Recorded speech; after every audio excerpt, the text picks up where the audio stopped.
no lo hicieron. Plan recambio de celulares iPhone en control remoto. Sí, el de la manzanita, justamente el que vos querés. Podés cambiar tu viejo iPhone, ya sea un iPhone 6, 6S, 7, 8, el que vos tengas, te lo tomamos a un excelente precio para que puedas cambiarlo por el nuevo iPhone que vos quieras. Toda la gama de celulares iPhone, desde iPhone 13, 12, 11, X, el que vos quieras, lo tenemos con un excelente precio en el plan recambio de iPhone en control remoto. Vení, consultanos, trae tu viejo celular, te decimos cuánto te lo tomamos y ya podés llevarte el nuevo iPhone ese que tanto vos deseás. Te esperamos en control remoto. Si no, por WhatsApp 098-905-143. Supermercado, frutería y verdulería Los Dos Soles. Y ahora contamos con nuestra segunda casa frutihortícola. La más amplia variedad de verduras y frutas frescas, de la más alta calidad con el mejor precio de plaza, tiene su segunda casa. Estamos como siempre con supermercado, frutería y verdulería en José Pedro Varela y La Saeta. Y ahora con frutería y verdulería en Rodó y Saravia, con reparto a domicilio únicamente a través del 43 53 71 72. Los Dos Soles. Ahora en sus dos casas, creciendo por y para vos. Peluquería de diseño Daniela Altesor. Todos los tratamientos de última generación realizados con productos exclusivamente profesionales. Brushing progresivo orgánico, balayage, colorimetría en 10 minutos, tratamientos de recuperación capilar. Última tendencia en cortes y peinados, novias, 15 años, eventos, maquillaje. Tratamientos estéticos con la más moderna tecnología. Emocionate, hacé tu mimo. Peluquería de diseño Daniela Altesor. Independencia 655. Teléfono 099-352-756.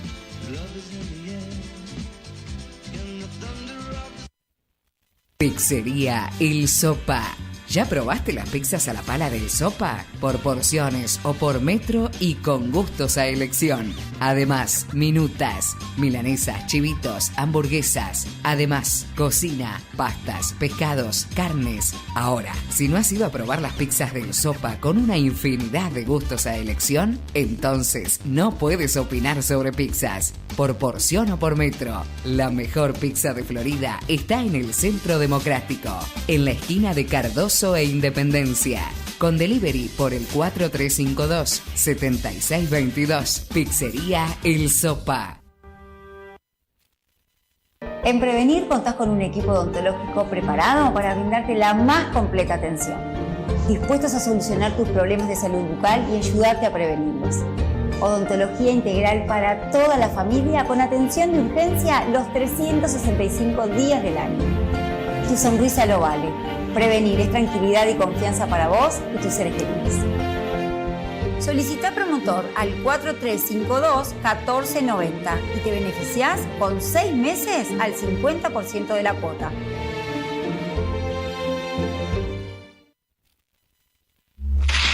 Mates, bombillas, termos, materas, en Agroveterinaria El Estribo. José Pedro Varela, casi Andresito. Celular 098-684-543. Teléfono 4353-1940. Una cosa bien importante para compartir.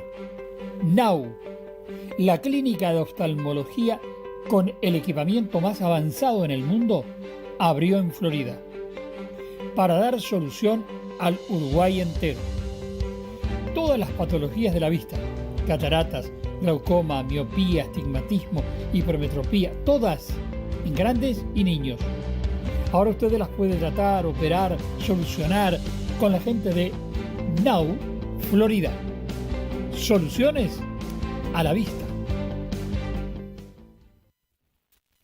Hecho en casa. Hace más de 11 años que acompañamos tu mesa, acercando los sabores caseros que nos caracterizan. Para lograr el sabor especial en nuestros productos, elaboramos con mucho amor y compromiso, utilizando materias primas de calidad. Nuestra carta cuenta con amplia variedad de platos, con distintas opciones de menú diario para elegir el de tu preferencia. Elaboramos tartas, empanadas y exquisitos postres. Visítanos en Rivera 3493 o haz tu pedido al teléfono 4353-0978 o al celular 098-721-131 y te lo enviamos sin costo. Nuestro horario de atención de martes a sábados de 10 a 15 y de 17 a 23 y domingos de 10 a 15 horas. Para conocernos más, síguenos en Instagram y Facebook. Hecho en Casa. Aprovecha los últimos días y reempadroná gratis. Sigue adelante el plan de reempadronamiento sin costo de vehículos en oficinas administrativas y municipios de todo Florida. Tenés tiempo hasta el 30 de agosto para realizar el trámite en tu localidad. Más comodidad y beneficios que crecen con vos. Gestión departamental.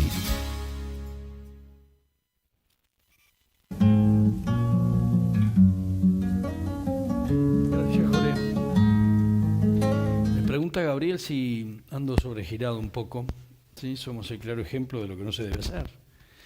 Laburar y laburar y laburar durante todo el día, no sé, a veces no sé en búsqueda de qué, pero laburamos y hemos perdido. Ayer vino un licenciado en psicología como es...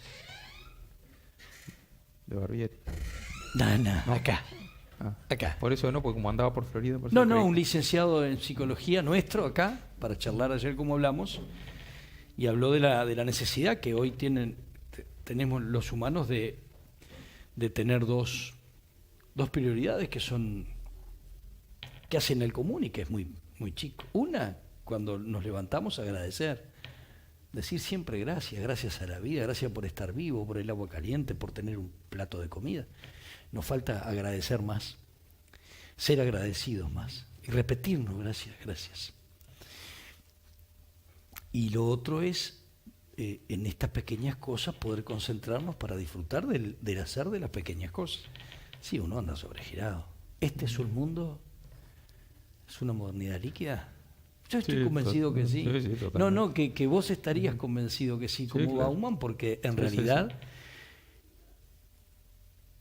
es conveniente para los curas hablar de este tema también, porque los curas cimentan,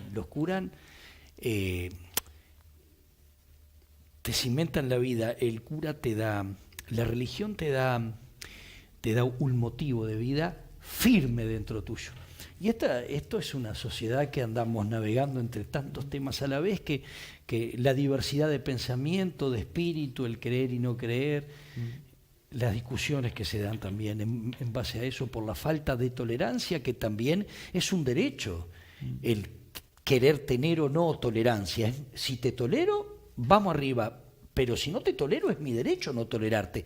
Y en esa búsqueda de tantas cuestiones, lo que se pierde es la solidez, ¿no? ¿Estás de acuerdo en eso? Sí, totalmente. ¿Qué es lo que da la religión en general? Da solidez, porque las religiones encarnan un conjunto de ideas, de verdades objetivas, ¿no? En ese mundo que da solidez, da base, porque la modernidad líquida... la posmodernidad líquida significa eso, que ya no hay cimientos, que todo es pasajero, que todo no tiene base. Es decir, si no tiene base, se viene abajo, ¿no?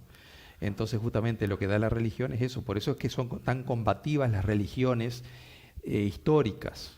El catolicismo y las religiones protestantes históricas, eso son tan combatidas porque van contra lo que es esa nueva sensibilidad de que todo es pasajero, de que todo es capricho, de que todo es elección, de que todo es gusto. Las reivindicaciones diarias de los colectivos. Claro, la todo búsqueda se reivindica, todo se pelea, todo. Es capricho, dijiste. Es parte de una sociedad que se ha acostumbrado a que no existe nada más que el yo.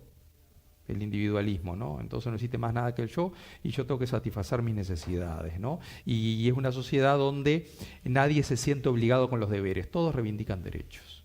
Esa es la sociedad. Entonces, claro, si vos no tenés conciencia del deber, no tenés responsabilidad, no tenés compromiso. Siempre está reivindicando lo que se te debe a vos. Sí. Y digo, sin un fundamento, eso es lo que... La religión, sobre todo las religiones históricas, yo decía el otro día, proponen un nuevo orden mundial, digamos que no es nuevo, es antiguo, ¿no? Es muy antiguo, ¿no? Frente a este nuevo orden mundial que existe hoy, ¿no? Por eso es que son tan combatidas las religiones o entran en conflicto, ¿no? Es decir, tan frontalmente con el mundo actual. ¿Sí? Yo le comentaba a la gente de qué se trataba la invitación de que estés acá hoy, consecuencia o motivo del libro que vamos a presentar, pero también dije que iba a abusar de tu presencia para poder escucharte. ¿Por qué la Iglesia Católica en Uruguay habla poco del enorme problema que son las adicciones y habla poco, o yo le escucho hablar poco, capaz que habla mucho y yo no le escucho, que son cosas diferentes? También puedo estar yo en falta y no la Iglesia, pero no escucho hablar demasiado a la Iglesia Católica de la problemática del consumo de drogas en este país o en el mundo y el gran negocio que es eso, ¿no? Sí, quizás a nivel de discurso, sí, posiblemente sí, se hable poco. O sea, a ver, en primer lugar, la Iglesia le corresponde hablar de temas más de tipo, como estábamos hablando recién, más doctrinales, cosas así. No podemos pretender que hable siempre de todos los temas, tampoco habla demasiado del alcoholismo, ni habla demasiado de la ludopatía. Es decir, pero esa es parte de su acción social, ¿tá? Y sin duda que hay muchas obras, en la Iglesia uruguaya hay muchas obras contra la drogadicción que atienden a personas que yo creo que descongestionan muchísimo el Estado, ¿no? En ese sentido, porque como sucede con la educación, como sucede con la salud, ¿no? Es decir, si los grupos religiosos, y no digo la Iglesia Católica sola, otros también. Bueno, los pentecostales se los conoce mucho por ese acercamiento a los jóvenes, entonces, ¿no? Si ellos un día dijeran no atendemos más eso, yo creo que el Estado tendría un gran problema, ¿no? Un grave problema porque se vería desbordado. O sea que... lo que no debería pasar. Lo que no debería pasar. Y quien debería ir de punta es el Estado. Claro, y no va de punta al Estado. Bueno, esa es la gran... ese Fabricio, vos me conocés, ya sabés que es el gran tema mío y alguna vez discutimos acá con un edil sobre eso. O sea, la Iglesia lo hace subsidiariamente, no es la misión especial de la Iglesia. La misión especial de la Iglesia es anunciar el Evangelio. Muchas veces anunciar el Evangelio significa hacer lo que no hacen otros, ¿no? Es decir, subsidiariamente tener una actividad social que le compete exclusivamente al Estado, ¿no? Bueno, bien, o no exclusivamente, pero bueno. Así lo ve la Iglesia Católica. Las iglesias pentecostales, algunas, y neopentecostales, casi todas, tienen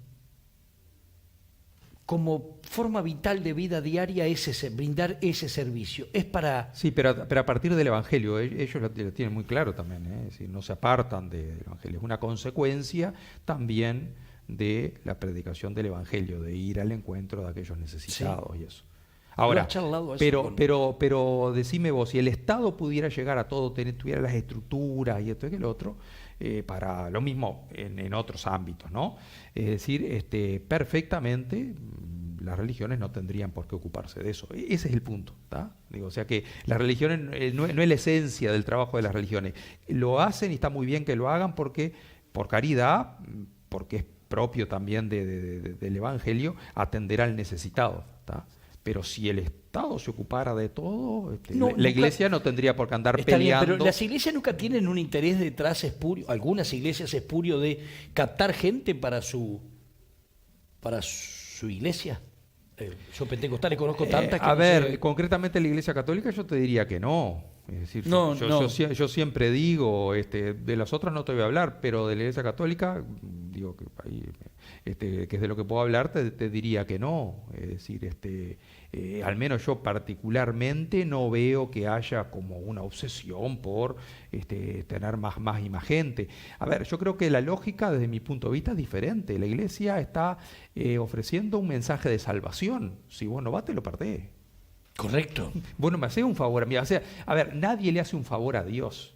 ¿Tá? Es Dios que nos salva a nosotros. Está bien, pero vos no crees que exista, de salvación. Pero vos no crees que exista un interés determinado detrás de una iglesia en particular de captar adherentes. El interés que existe, por ejemplo, en la Iglesia Católica es de evangelizar para que todo el mundo pueda conocer la verdad de Jesucristo y conociéndola se salve. Eso sí, las otras iglesias creo que tienden también a lo mismo y Quizá algunas sí, yo no te puedo decir, ¿no? Porque estaría acusando, pero quizá sí, uno ve que a veces ciertos manejos económicos y eso que hay detrás que sí, que uno ve que existe, no, que existen, sí existen, son lógicos, incluso a la gente como se le pide dinero y eso, que uno ve que a cambio de una promesa de salvación, de curación, de salvación. Algunas sí sea. Hay, decís vos. Algunas, que es una relación que establecen, creo que es una perversión un poco de la fe, porque Dios no necesita que le demos nada a cambio, Él nos da todo por infinita bondad, no necesita que nosotros le estemos dando nada, ni que hagamos ninguna promesa, ni que le estemos dando nada, porque termina siendo la fe como termina siendo una relación comercial, ¿tá? Como yo te doy esto, Dios me tiene que dar esto otro, ¿no? El Estado uruguayo, de alguna manera, no se hace cargo. Y una religión determinada, en este caso hablo con la católica, de alguna forma con su accionar para intentar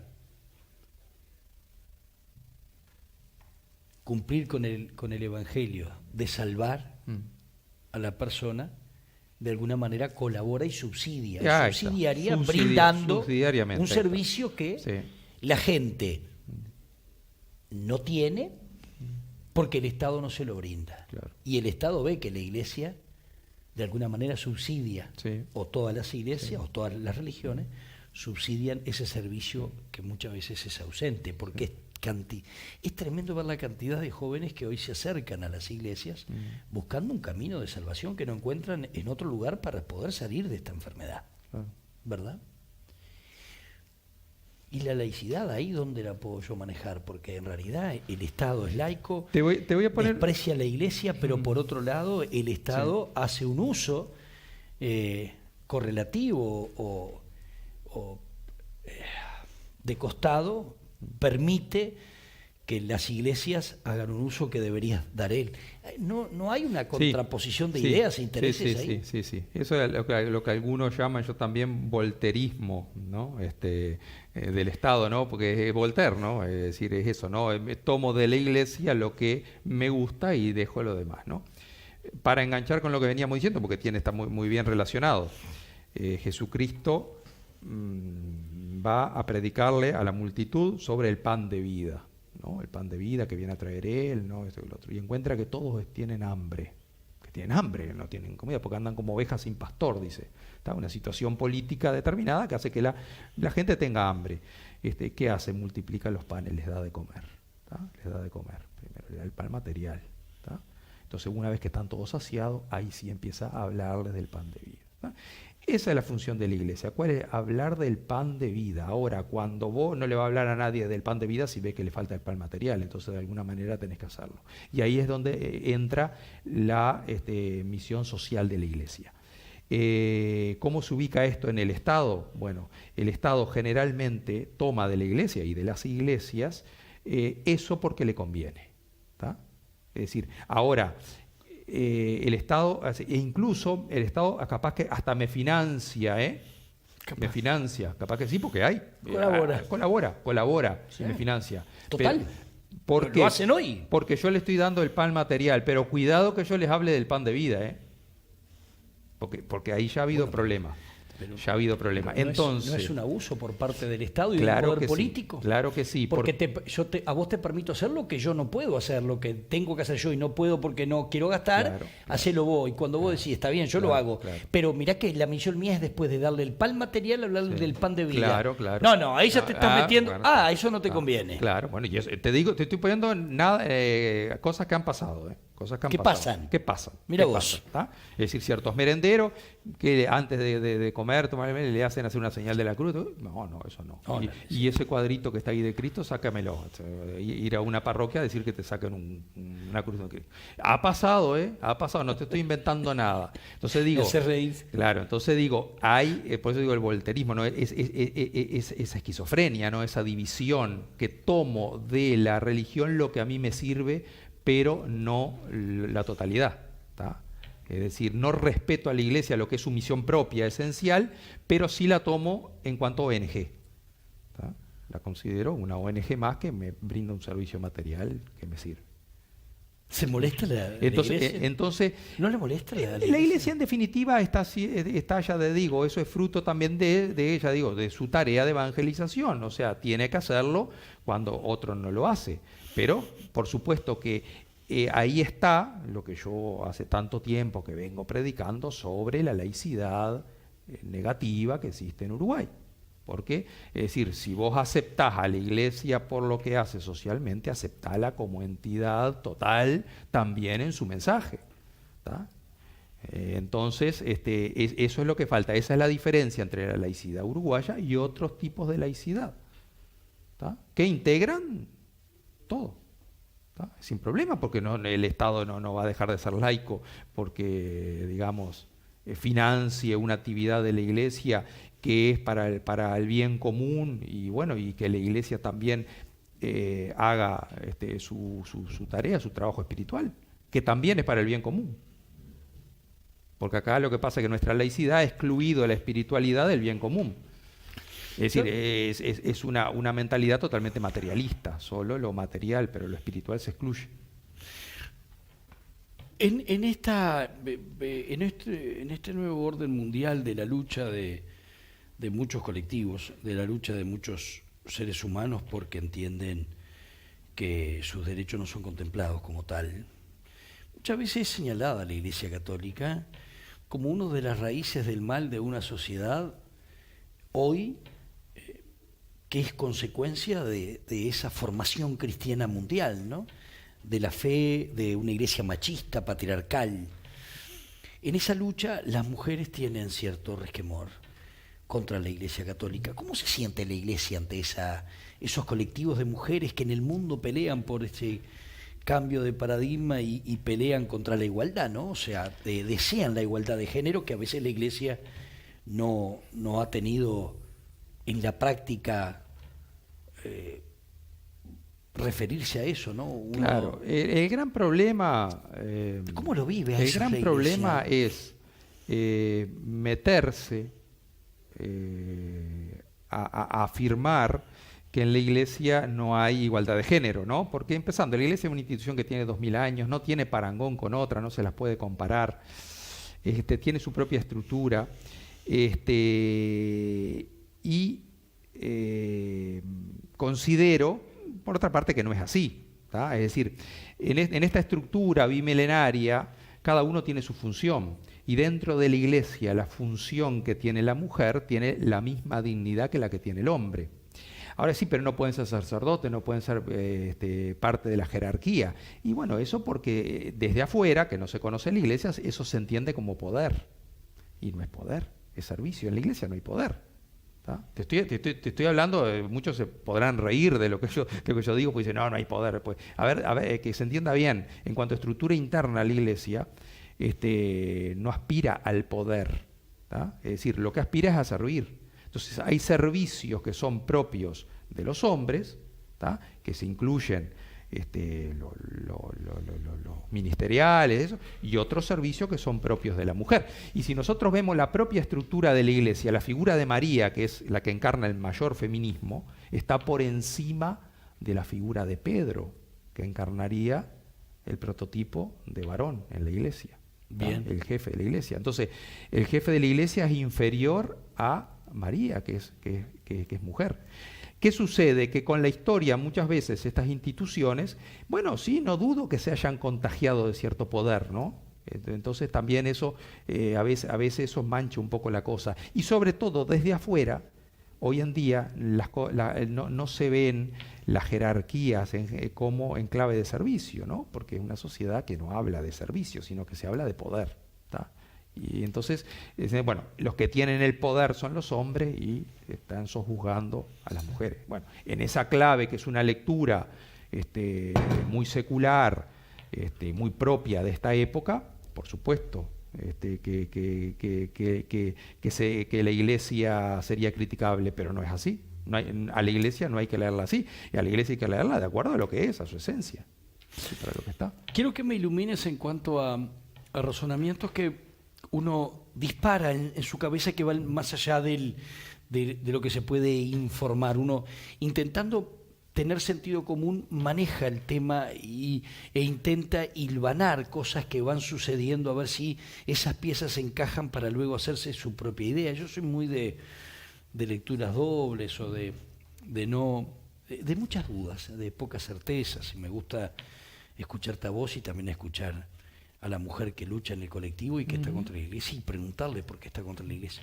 Pero en este tema, porque hay un par de temas que quiero tratar macro con vos. Uno es la eutanasia, que está, fíjate que está, quien lo presenta, Ope Paquet, es del Partido Colorado. El Partido Colorado es quien combatió a la Iglesia Católica desde el Estado siempre y transformó a este país en un país laico. Y eso va de la mano, ¿no? Porque en realidad la Iglesia Católica determina que solo Dios puede terminar con la vida de un ser humano e indudablemente que gente del Partido Colorado piensa diferente. Entonces hay una idea filosófica de vida que se puede tener sobre la mesa. Lo que también quiero es que me hables de la objeción de conciencia. ¿Y por qué le dan ustedes tanta importancia al tema de la objeción de conciencia? Cuando una ley está determinado porque es una ley, hay que cumplirla, y ustedes dicen que hay otras cosas que son más importantes que eso. Sí.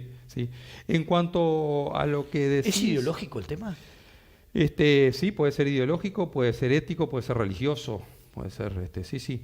En cuanto a lo que decís, yo creo que hay una intolerancia frente a la postura de la Iglesia, eso lo digo muy claramente, ¿no? Es decir, porque ¿por qué yo no puedo decir que estoy a favor de la vida? Porque Dios es el autor de la vida, entonces yo no tengo ningún derecho a disponer.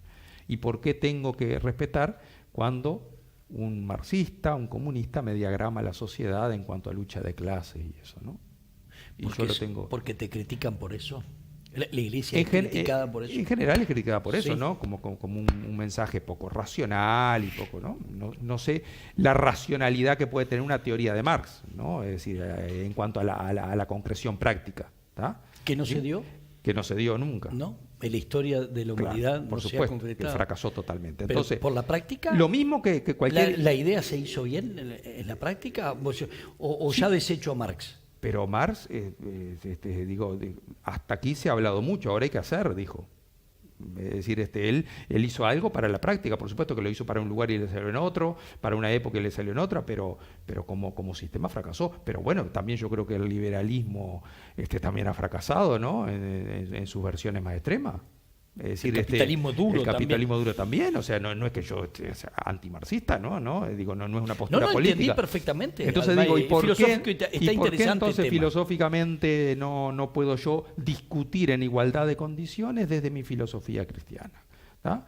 Con una base. Entonces digo, ese es un discurso que aquí no se integra. Lo religioso, justamente por el tipo de laicidad que hay, no se integra en la discusión pública, ¿no? En la razón, lo que se llama la razón pública, no se integra la visión religiosa. ¿Tá? Es decir, cosas que suceden en otros lugares y por eso se dan. Bueno, ¿sabéis qué resulta de eso? Que en los otros lugares son más educados que nosotros. Sí. Seguramente que sí, porque la laicidad que se defiende acá es del siglo XIX, o sea que es totalmente... Pero además, ¿cómo no voy a hablar de filosofía religiosa? Claro, ¿cómo no yo hablar? necesito, bueno, pero después ¿Cómo no hablar? Recurro a libros externos a lo que ha sido mi formación educativa. ¿Cómo no hablar de aquello que es esencial al hombre, que es la religión? No hay nada que sea más esencial al hombre que no la religión institución, no, el sentimiento de trascendencia. Está bien, pero yo quiero deseo de estudiar la trascendencia. institución también. También, y también que se ha ¿Cómo no lo encarnado voy a- en eso. ¿Y cómo no lo Porque voy a estudiar? yo puedo decir, bueno, el fútbol, con el espíritu del fútbol y todo lo demás, pero todo que también está concretizado en la historia que tiene, ¿no? Por Pero supuesto. ¿y cómo Por supuesto. voy a apasionarme del tema del Claro. fútbol sin hablar de la FIFA, que es Claro, la institución que la rige? ahí está. Entonces cuando yo, por eso es que te digo, podemos estar hablando muchísimo tiempo acá de la postura de la Iglesia sobre la eutanasia, pero hay que dar entrada al discurso filosófico humano cristiano para eso. Si no, si ya de plano me lo borrás, no, eso ya no sirve. Entonces, no podemos tenemos seguir cómo hablando. estar. Entonces, en cuanto a la objeción de conciencia, la objeción de conciencia no es algo privativo de los que tienen una fe. Hoy en día hay mucha objeción de conciencia. La objeción de conciencia, en primer lugar, quiere decir existe una norma jurídica que es imperada, que la tengo que cumplir, por la obediencia que tiene toda norma jurídica, pero yo tengo a nivel de conciencia un deber interno que me impide cumplir con esa norma. ¿Tá? Entonces, un materialista duro, un positivista duro diría, bueno, no, la ley está para ser cumplida, está primero la ley, la cuestión de tu conciencia, una cuestión individual, personal, la relátela vos con la ley tenés que cumplir. ¿Tá? Con eso, no es tan así. Porque ese deber de conciencia que yo defiendo, a mí me lo defiende y me lo protege también el derecho, porque existe algo, un derecho humano fundamental que se llama libertad de conciencia.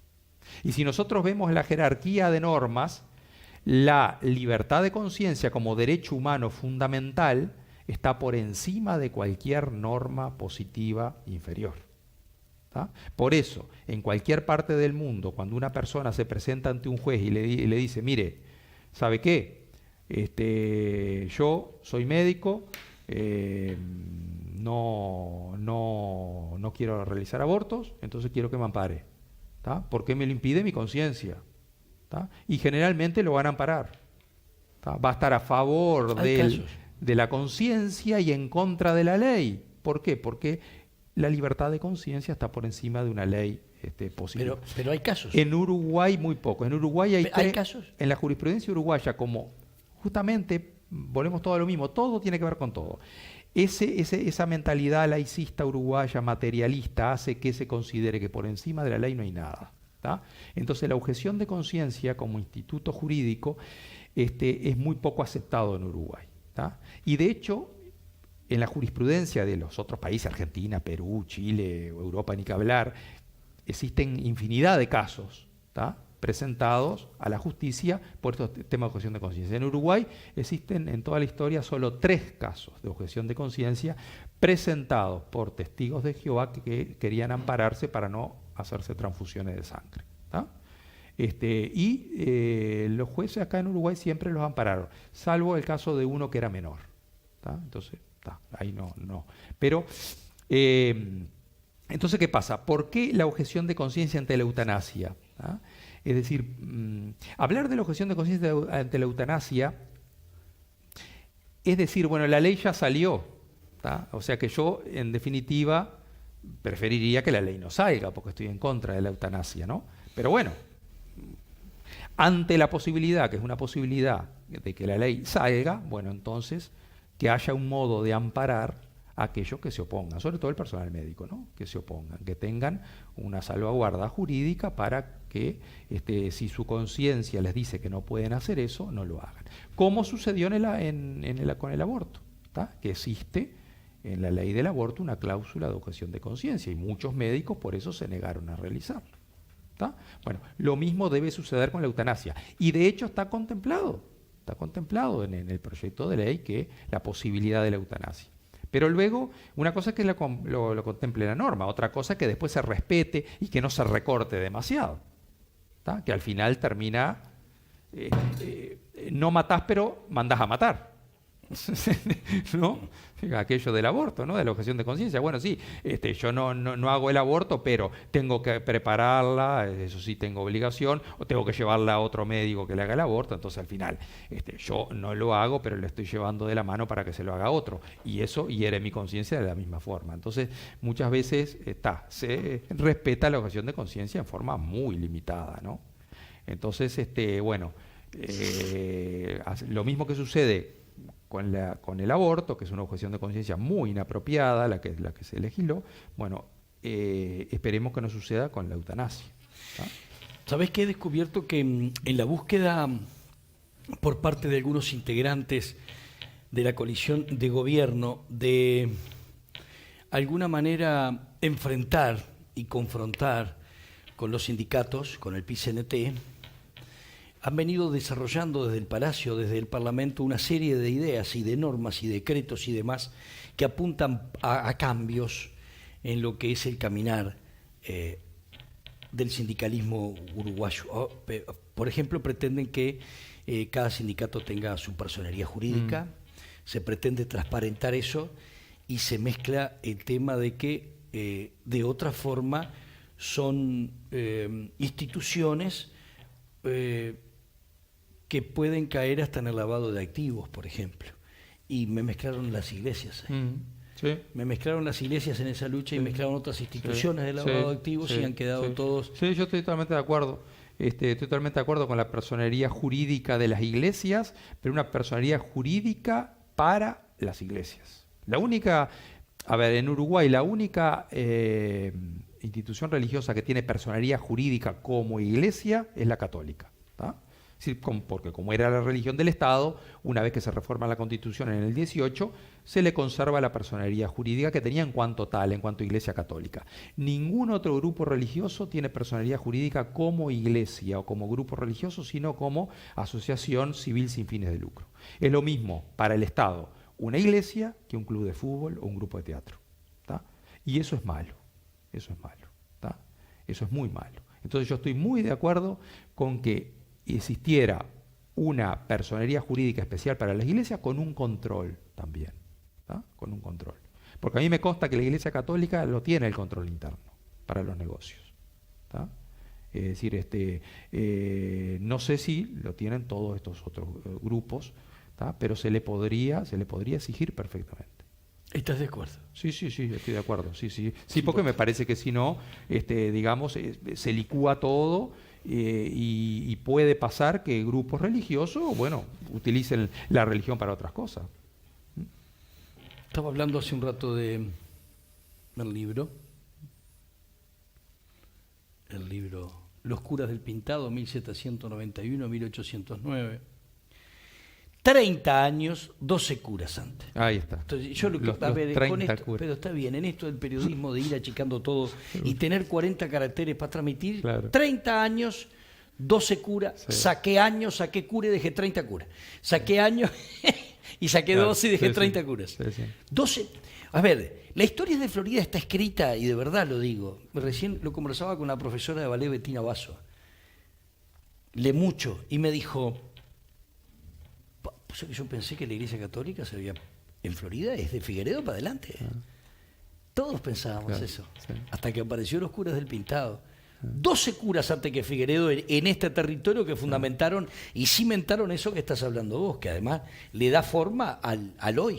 Le da forma, claro, porque le da identidad, ¿no? Le da identidad, lo que decíamos en la radio, ¿no? Si vos querés destruir un país, cambiale la historia. Es decir, porque en la historia está la identidad, o sea, la historia se escribe para el futuro, ¿no? Es decir, la historia nos da la posibilidad de ser comunidad, o sea, crea esa identidad colectiva. Entonces es bueno saber de dónde venimos, con qué valores nos formamos, ¿no? Pero está bien, pero ¿y por qué nace esta idea de vos? Porque siempre estás intentando rescatar justamente, la importancia de la Iglesia Católica en la construcción de un país como nuestro y que hoy esté tan ninguneado el tema. Ahí está. Estás como molesto para escribir esto, ¿no? Por momentos, si no puedo creer que no se den cuenta de esto. Sí, puede ser. ¿Sí? Sí, puede ser que intente reivindicar yo a la Iglesia Católica en los orígenes de nuestro país y en los orígenes de Florida. También, ¿no? En este caso Florida. A ver, porque es inevitable, es decir, no podemos construir nuestra historia quitando a una institución como la Iglesia Católica. Después la criticamos todo lo que quieran, ¿no? Pero no se puede obviar. Y el gran problema de nuestro país fue que hubo un proyecto, el proyecto de la República Oriental, o del Estado Oriental, que fracasó a principios del siglo XX con el vallismo. Y el vallismo creó la República del Uruguay. Es decir, mirando hacia Suiza, mirando hacia adelante, hacia el futuro, pero sin mirar atrás. Mirar atrás significaba, es decir, toda esa construcción donde la Iglesia Católica fue protagonista. Y volvemos, y todo tiene que ver con todo, volvemos a esa postura del vallismo laica, excluyente, de lo religioso, de poco reconocimiento del papel de la religión en la construcción de la sociedad, por eso la excluye. Entonces, yo creo que es necesario volver al siglo XVIII porque ahí se inició todo. No se inició todo con las guerras de la independencia. Es decir, en el Uruguay hubo en comparación a otros países, hubo una época colonial corta, pero hubo una época colonial.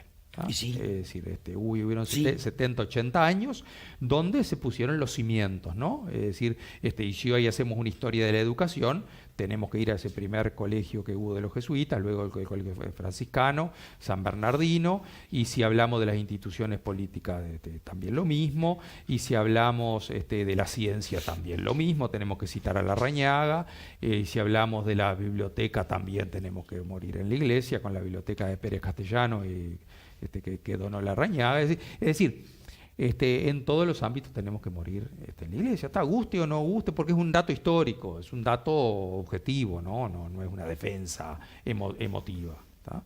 Entonces yo un poco es rescatar eso. Entonces, claro, la figura de Figueredo, voy a decir algo que puede ofender a muchos, ¿no? Pero a mí, como sacerdote, me gusta muy poco.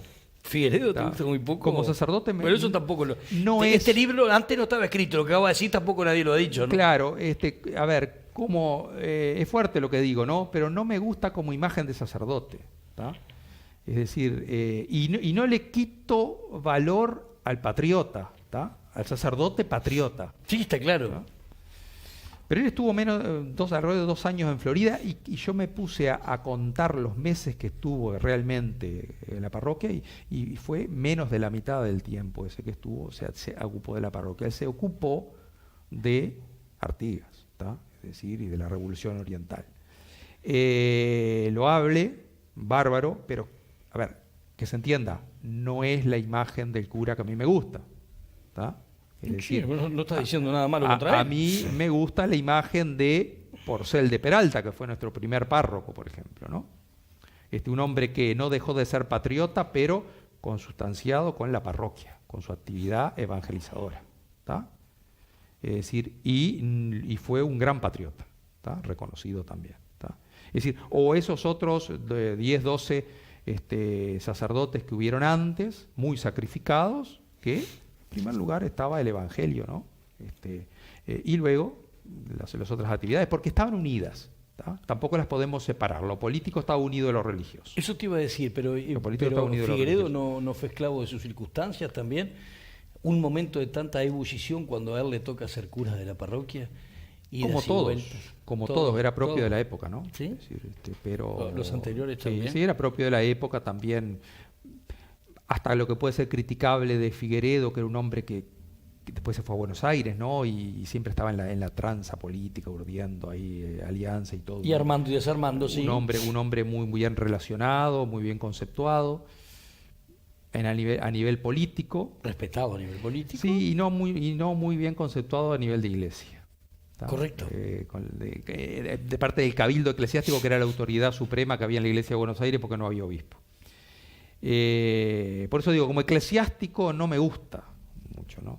No me gusta mucho. Entonces me hacía un poco de ruido que todo comience con Figueredo, que la iglesia comience con Figueredo, porque no comenzó con él, ¿tá? No comenzó con él, ¿tá? Ni siquiera fue el primer párroco. Él fue el primer párroco que tuvo la propiedad de la parroquia, porque antes los sacerdotes adquirían la parroquia en propiedad, ¿tá? Es decir, con un nombramiento cuando daban un examen especial, ¿no? Si no, eran curas interinos. Ahora, a ver, eso es una cuestión que daba inamovilidad a aquel que tomaba la parroquia, no se lo podía cambiar fácilmente, pero después, en cuanto a la fusión de párroco, era exactamente lo mismo un párroco que tenía la iglesia en propiedad que un párroco interino, ¿no? Entonces, Porcel de Peralta fue interino, fue el primer párroco, es decir, porque era el teniente cura que había, y cuando nombraron la capilla del Pintado, la viceparroquia del Pintado como parroquia, lo dejaron a él. ¿Ese es el primero? El primero. ¿Porcel? León Porcel de Peralta. León Porcel de Peralta. Sí. ¿Español? No, se sabe poco de él, casi con seguridad que fuera argentino. Mira vos. Sí. Mirá vos. Era de acá, era criollo.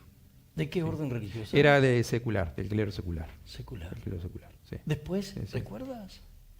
Después de... ¿De León Porcel quién vino? Figueredo, el segundo párroco. ¿El segundo es Figueredo? Claro, pues Porcel de Peralta fue el último teniente cura, porque como era viceparroquia, pertenecía a Canelones, a la parroquia de Canelones. Era una capilla de la parroquia de Canelones. Entonces ahí hubieron desde 1782 muchos sacerdotes. Yo te puedo decir con seguridad, año por año, los que hubieron a partir de 1791, porque a partir de 1791, por eso la fecha del libro, es cuando se comienzan a llevar libros parroquiales. Correcto. Porque se nombra viceparroquia. Pero me hablas de que acá, en Pintado, se comienza en 1791 a escribir llevar la historia, documentar la historia. Bautismo, matrimonios y entierro. Correcto. Pero ¿llegaste a esos papeles? Y están acá en la catedral, en el archivo de la catedral. Claro. Qué impresionante. Seguro. Entonces, entonces ahí tenemos la Está certeza. en el archivo de la catedral, pero yo no lo puedo ver. La gente no llega. Bueno, tampoco están expuestos así a la vista, pero cualquier expuesto. Investigador, cualquiera que puede recurrir a ello. Perfectamente. Así que viste los primeros bautismos documentados. Claro, seguro. De nuestra tierra, acá, en nuestra zona. Claro, 1791. Qué bárbaro. Entonces, de 1791 te puedo decir todos los que estuvieron a cargo de la capilla, hasta 1804, que estaba León Porcel de Peralta. Correcto. Que fue, ponele, el 11º teniente cura que hubo. Y ahí se nombra parroquia. Ahí viene el obispo de Buenos Aires, una visita pastoral, y nombra varias parroquias, entre ellos la del Pintado. Y entonces nombra párroco a Porcel de Peralta. Entonces, el último teniente cura y el primer párroco. 12º antes de Figueredo. Ahí está. 1791. Sí, bien. Sí, acá está toda la lista. Digo, no quiero decir una cosa por otra, pero acá está. Entonces, lo que no está, ¿no ves? Acá hay el primero, Juan Manuel Morilla, 1791, en enero de 1791, tuvo hasta el 92. José Peliza, fue fusilado en Entre Ríos, era contra Artigas, y fue fusilado en Entre Ríos. Matías Neira, que era un dominico, Gregorio Torres también, Andrés Barreiro, que era el clero secular, Esteban Porcel de Peralta, es de Esteban, que era un mercedario, Agustín Vicente, franciscano, ¿tá? Ahí va el 7º, Matías Neira, que era un dominico, Julián Cires, que era un dominico, el 10º, Román Grela, que era también un dominico, un 10º, Pizarro, que era también dominico, y 12º, sí, Porcel de Peralta. Y luego pasa a ser el primer párroco, acá está. Que sería hermano. No eran nada. No eran nada. No, pero que se llamen Porcel sí, de Peralta. Apellido, sí, coincide, no eran nada. ¿No? Mira vos. Sí. Entonces el 12º teniente cura, Porcel de Peralta, iba a ser el primer párroco. Luego el segundo párroco va a ser Figueredo. Sí, ¿a qué punto la construcción unificada, ¿no?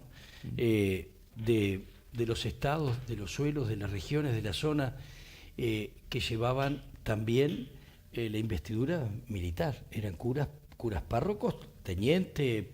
No, teniente cura, que era estaba el párroco, y hoy se le dice, hoy en día le decimos vicario parroquial. Entonces ustedes tenían antiguamente nombres militares. No, ese solo ese de teniente nada más, el teniente cura, después no, el otro siempre fue cura párroco. ¿La Iglesia Católica tuvo curas con grados militares? Y los tiene.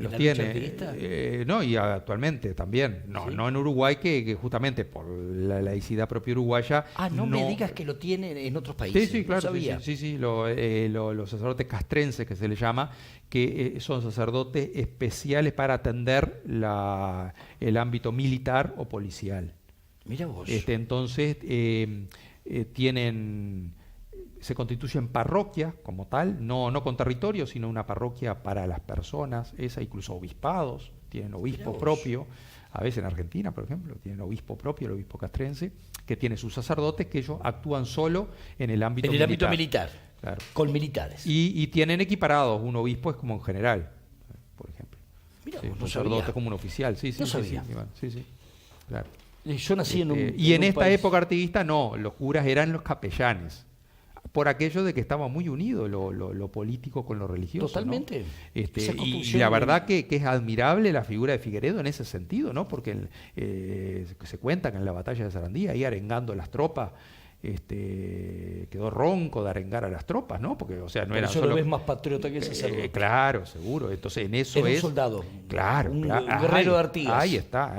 Es decir, entonces, digo, en ese sentido es admirable, ¿no? Es decir, pero es una cuestión subjetiva, personal. No es el modelo de cura que a mí me gusta, porque tampoco hoy me gustan los curas que andan muy metidos en la política. Es decir, entiendo que no...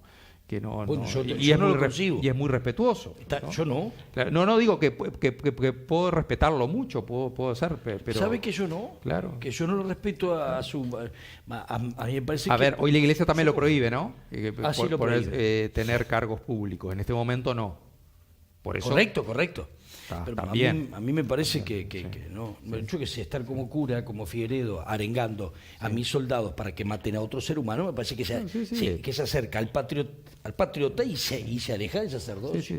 Sí, él estuvo mucho en los trances civiles, ¿no? Esos lances. Está claro. Y creo que contribuyó muchísimo en ese sentido y una figura, digamos, a destacar como constructor también de nuestra patria. Ahora, yo lo que digo es la figura sacerdotal que no. Estamos de acuerdo. Estamos hablando de la figura sacerdotal, no del hombre. Claro. Por eso yo al comienzo, este trabajo, le había titulado La Iglesia del Pintado. Y después dije, no, voy a poner los curas del pintado, porque yo quiero reconocer a aquellos que nadie ha reconocido. Está bueno.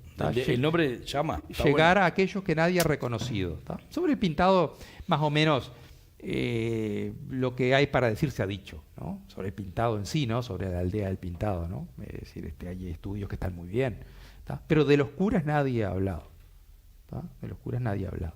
Entonces me parecía que era un reconocimiento. ¿Está? Porque digamos, cuando llegamos aquí a la fundación de la Villa de la Florida, la iglesia, la parroquia ya tenía historia, ya tenía tradición. Lógico. Lo que se hizo ¿Vivían fue allí? Vivían allí. ¿Vivían en el Pintado? Los que vayan a Villa Vieja, todavía están los cimientos de la capilla. Allí, cuando llegó a mano izquierda. Seguro está muy cerca de lo de la batalla, ¿no? También allí del Pintado. Y ahí están los cimientos de la capilla, que hay una imagen de la Virgen de los 33, un jardín, ahí está bastante bien, digamos, está dentro de una propiedad privada, pero se puede entrar libremente. Gracias. ¿A qué hora la presentación? 19 horas en el salón parroquial, están todos invitados. Hoy, 19 horas en el salón parroquial de la Gallinal, catedral. Gallinal y Flores. Y General Flores. A las 19 horas están todos invitados. Va a ser presentado y acompañado por el grupo Identidad. Por Fernando Choteco, ¿sí? Que sin duda es un referente aquí en la historia de Florida y del grupo Identidad, que es un grupo que ha hecho mucho por la historia local, hay que reconocerlo. Muchísimo, y esto es un aporte más. Un gusto tenerte como siempre, ¿eh? El gusto es mío. Gracias por venir. Como siempre. Nos reencontramos mañana, nos vamos para Tercer Tiempo Radio. Buena jornada. 43, 48 y bolilla extra 37. Los números del sorteo revancha 03, 05, 15, 46 y 48.